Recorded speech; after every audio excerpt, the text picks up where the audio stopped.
شوفوا يا متابعيني، أقول لكم على حاجة مهمة جدا، وهي ان انتوا هتلاقوني بقول الكلام بإذن الله تعالى اللي مش هتلاقوه بيتقال من المشايخ اللي على المنابر. يعني مثلا هتلاقي المشايخ بيتكلموا عن الظلم بس ما يفصلكش ظلم ايه. اخر الظلم اللي هو يعرفه اكل، او اللي يتكلم فيه يعني اكل الاموال واكل مال اليتيم. هو يا جماعه ما فيش في الدنيا غير الناس اللي بتسرق اموال الناس واللي بتاكل اموال اليتامى. خلاص بقى ما حفظناها، بقالنا مش هقول مش هقول سني بقالنا 90 سنه ولا 70 سنه بنتكلم فيها.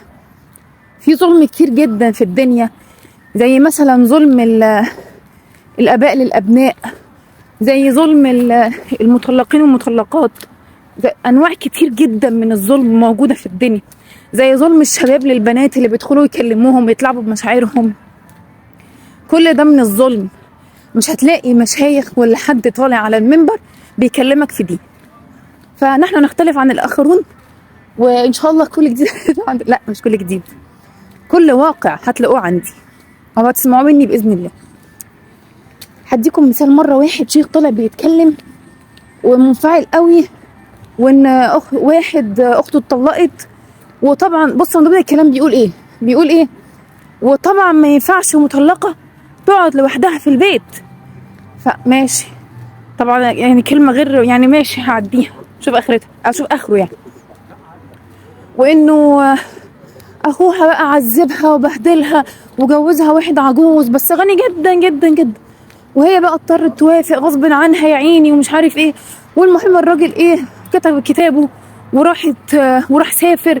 وبعد شويه ولا بعد اسبوعين جه واحد بيخبط عليهم. المهم اللي بيخبط عليهم ده ايه، ابن الراجل اللي هو اتجوزها.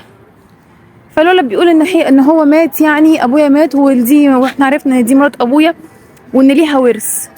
تمام. وطبعا اخوها بعد ما هي بقى ليها ورث عمل ايه، قال بقى كويس معاها ومش عارف ايه والكلام ده كله، وهي طبعا اخدت الفلوس ومشيت. لا لحظه يا عمو الشيخ، انا سالتك سؤال. هو يعني لما هي كانت فقيره وما كانتش معاها فلوس كان ما ينفعش تقعد لوحدها، ولما ورثت وبقت غنيه وبقت ارمله هينفع تقعد لوحدها وتسيبك بقى وتبيعك؟ فانت بقى قعدت بقى ان اخوها بقى قاعد يعني يجر ناعم معاها وكده ومش عارف عشان يبقى معاها فلوس. ايه طريقه العرض دي وايه المنطق ده وايه؟